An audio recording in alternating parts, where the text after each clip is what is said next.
Madame, mademoiselle, monsieur, bienvenue dans votre émission 19 minutes. On fait aujourd'hui le point sur le rôle des startups dans la République de Maurice durable. Notre invitée, Diane Maigreau, directrice générale de la Tuabine. Madame Maigreau, aujourd'hui, nous sommes dans un monde en pleine ébullition du développement partout où on voit. Quel est le rôle, la part de l'innovation dans ce monde moderne? Merci d'être venu à la Tuabine. Merci de prendre le temps de nous poser des questions. Aujourd'hui, l'innovation a une place prépondérante dans le monde, que ce soit à Maurice ou à l'étranger. On voit la vitesse à laquelle les choses avancent. On voit la technologie aujourd'hui comme elle permet d'être beaucoup plus efficient avec l'arrivée de l'intelligence artificielle qui ne fait que apporter encore plus de solutions aux besoins des êtres humains pour être plus performants dans leur métier, mais pas que. Aujourd'hui, ce qu'on peut dire, c'est que l'innovation a un intérêt et une place stratégique si on veut progresser et si on veut améliorer les choses ou l'environnement dans lequel on vit. Voyons à présent quelques exemples d'innovation. Notre équipe de recherche dirigée par Ajmal Moito. À quelques mètres de la plage de carte postale de Grand-B émane une douce d'odeur d'huiles essentielles d'une petite entreprise. Des huiles qui servent à produire un savon artisanal, savon 100% naturel. Nos bases savons à base d'huile d'olive, l'huile de coco. Après, dépendant des savons, nous rajoutons les autres de l'huile. Et aussi, donc, quand nous pouvons faire un savon, par exemple, mandarine, nous servons vraiment de la purée mandarine. À ce moment-là, vous bénéficiez de tout ban bienfait qui est dans sa ban ingrédients frais là. Ces produits se vendent principalement sur le marché local et les éco-boutiques, mais aussi en ligne. Avant Covid, donc nous typons faire un savon donc à titre personnel, donc c'est-à-dire pour la famille. Et puis donc après Covid, donc finalement un regain vers le naturel. Nous commençons petit à petit avec un savon corporel. Après nous commençons à faire un savon pour le visage. Nous commençons tous une gamme de shampoing solide. Et puis donc nous montons comme ça. Une passion reconnue au plus haut niveau. Léon, l'artisan savonnier, vient de recevoir le prestigieux prix National Innovator Hall of Fame du MRIC, une récompense qui salue son savoir-faire et son engagement. Nous sommes extra contents d'avoir remporté le prix qui vient de récompense nos bonnes efforts aussi. Nos bonnes efforts continuent dans l'innovation. Nous sommes très engagés donc, sur le plan écologique. Nous faisons nos bonnes bouteilles recyclées, nos bonnes papiers recyclés. Donc on est une entreprise de zéro déchet. Madame Maigreau, aujourd'hui, à l'heure où nous parlons, est-ce qu'on peut dire que l'innovation manque à Maurice? Je vais dire oui, malheureusement. Je pense qu'à Maurice, on ne met pas assez d'emphase sur l'innovation, enfin, en tous les cas, jusqu'à maintenant. J'étais à une fonction hier où le Premier ministre faisait un discours et il mentionnait justement les 5 piliers de la feuille de route du gouvernement jusqu'à 2029.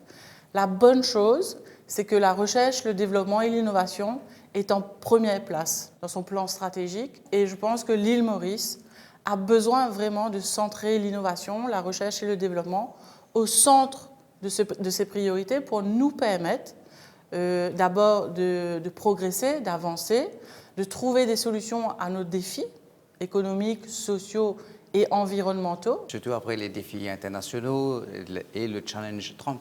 Évidemment, et le challenge Trump, c'est une chose parmi d'autres. L'île Maurice, il ne faut pas oublier qu'on est quand même une petite île au milieu de l'océan Indien.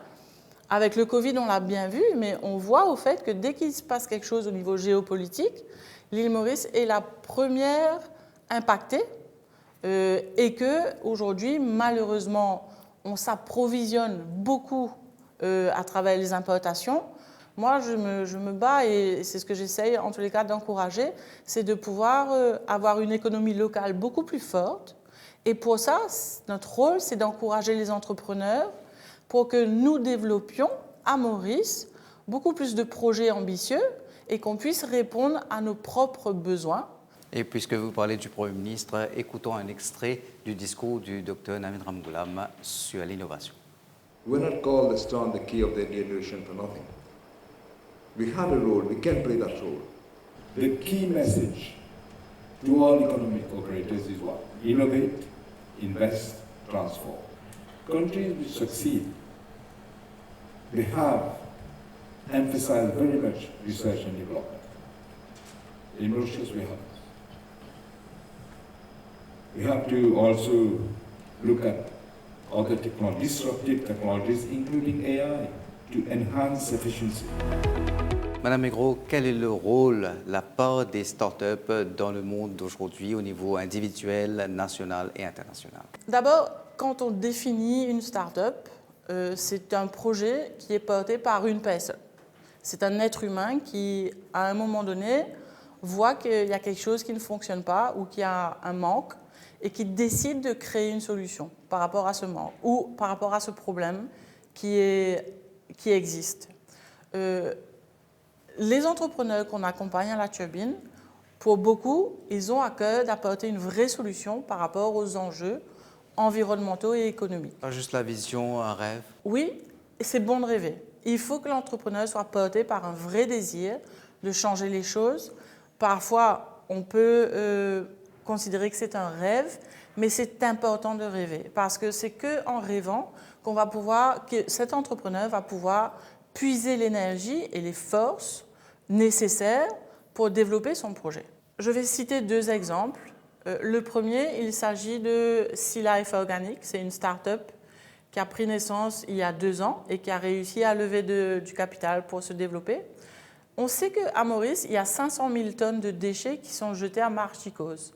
La moitié de ce volume sont des déchets organiques qui peuvent être recyclés. Johan, qui gère Sea Life Organic, s'attelle à recycler ces déchets en fertilisants organiques. Je vous partage un autre projet qu'on a accompagné, il s'agit de PV Solutions. Et Nilam s'attelle au problème des panneaux photovoltaïques. Mais qu'en est-il de la fin de vie de ces panneaux photovoltaïques? Donc Nilam, avec son projet, s'attelle à récupérer ces déchets de panneaux photovoltaïques et les démanteler pour pouvoir réutiliser chaque composant de ces panneaux photovoltaïques. Écoutons à présent quelques acteurs et actrices engagés dans l'innovation à Maurice. Il est essentiel dans notre pays de réaliser les challenges auxquels nous faisons face et auxquels nous allons continuer de faire face. Et pour cela, on supporte particulièrement les startups qui se positionnent sur la production alimentaire et agricole régénérative, sur des productions alimentaires de cultures oubliées, comme par exemple la patate douce, la rouille ou même la papaye, pas suffisamment développée à Maurice. On cherche aussi des startups qui se positionnent sur l'économie bleue durable pour que en fait, les ressources halieutiques mauriciennes soient mieux utilisées et durablement.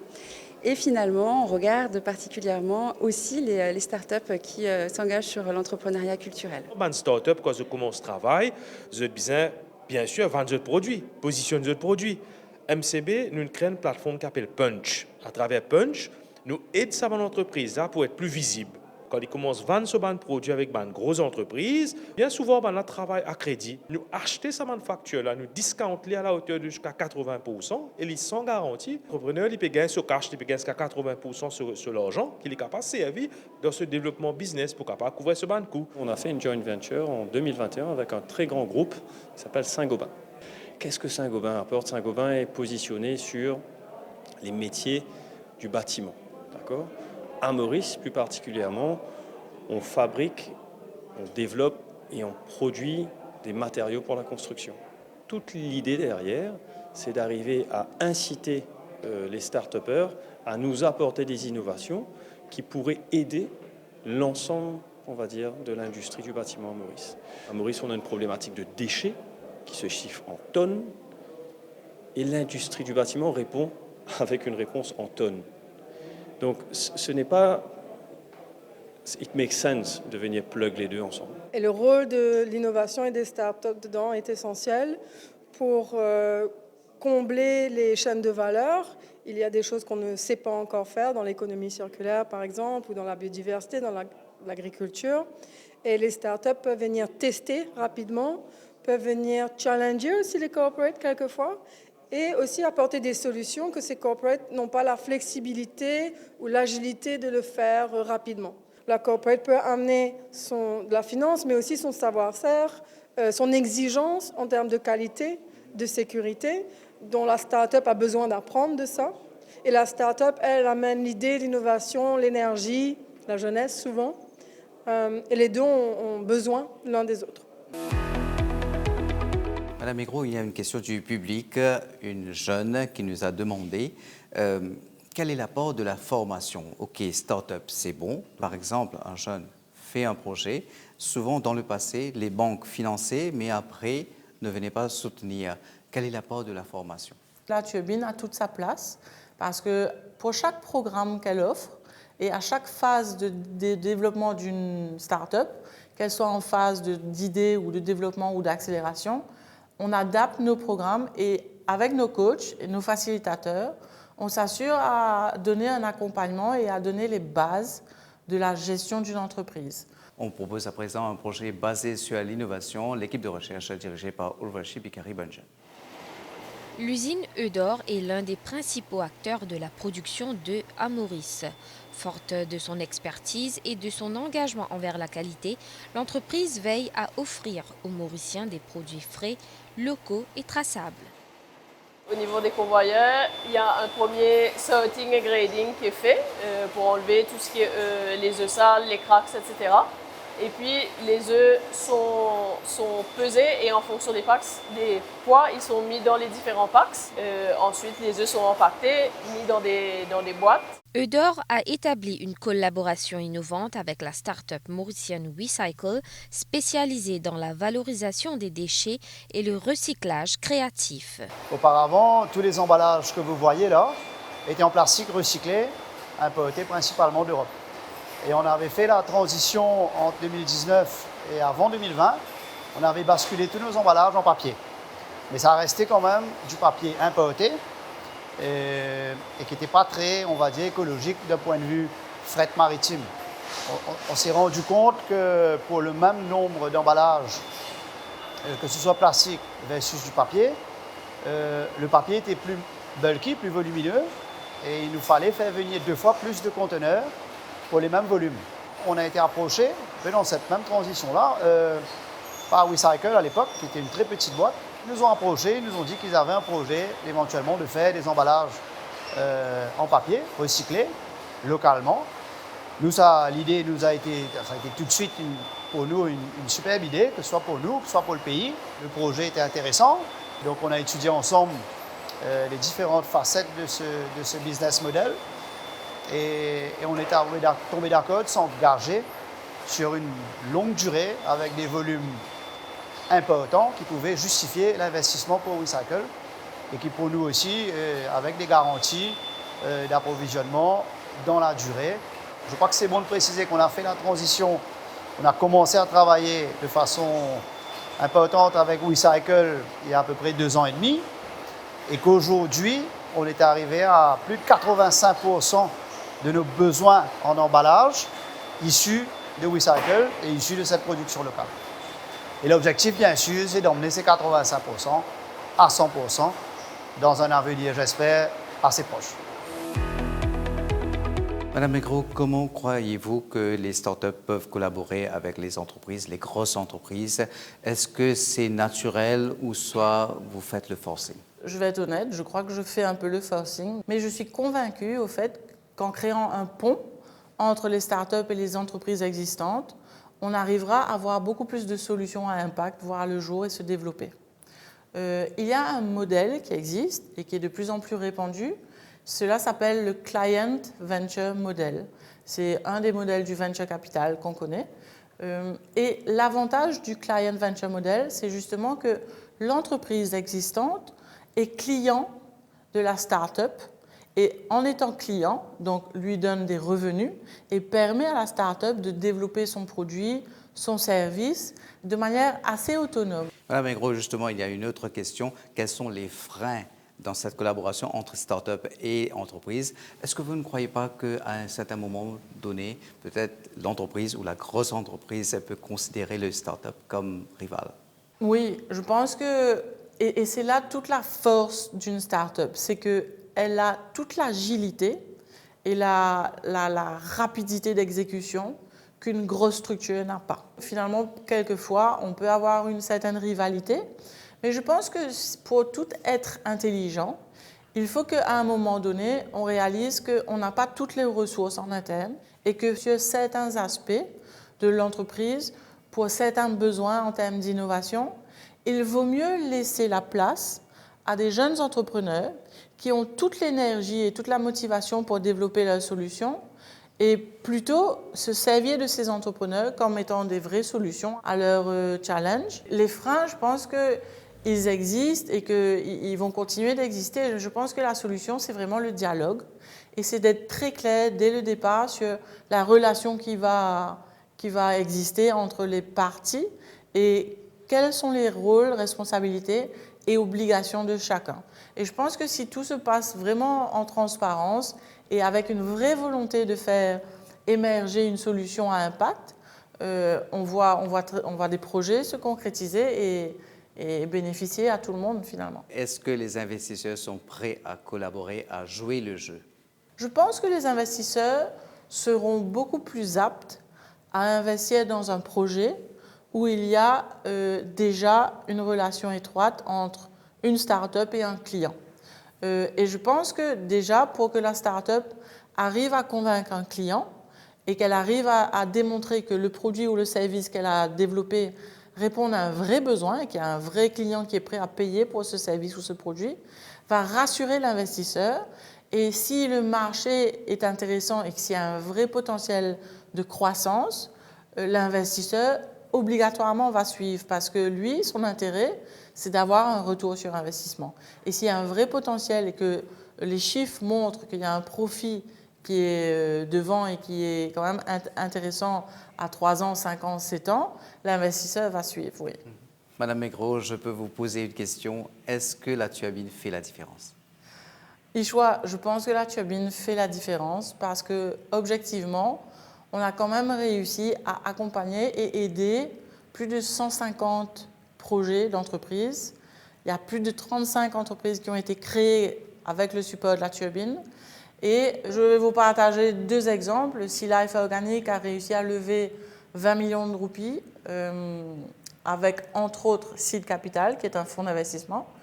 DigitalGo a levé 5 millions de roupies avec Seed Capital. Et cet argent permet aux entrepreneurs finalement d'avoir le capital nécessaire pour grandir. Madame Maigreau, comment voyez-vous Maurice Durable, perspective privée? Maurice Durable, pour moi, est un mirage. Il faut maintenant se retrousser les manches et se dire, OK, voilà quel est l'objectif. Et tout le monde, il faut qu'on y mette du sien. Il y a énormément d'efforts qui sont déjà mis en place, que ce soit du secteur privé ou du secteur public. Je pense que les startups peuvent apporter énormément de solutions pour permettre justement à l'île Maurice d'être une île Maurice durable. On voit certains pays qui ont accepté et qui ont pris le tournant et qui se sont dit qu'ils allaient se transformer et devenir vraiment un exemple en termes de durabilité par rapport au Costa Rica, par exemple. Et aujourd'hui, ce sont ces pays qui attirent le tourisme parce qu'ils ont pris un engagement. Et je pense que cet engagement au niveau de l'environnement, du respect de la nature, parle aux générations et au tourisme en général. Et on ne peut plus, en tous les cas, faire sans.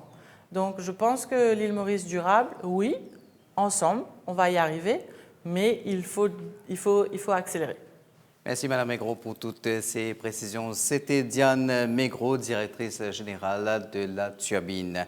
Le thème aujourd'hui, c'était le rôle des startups dans la République de Maurice durable. Madame, Monsieur, merci. Au revoir.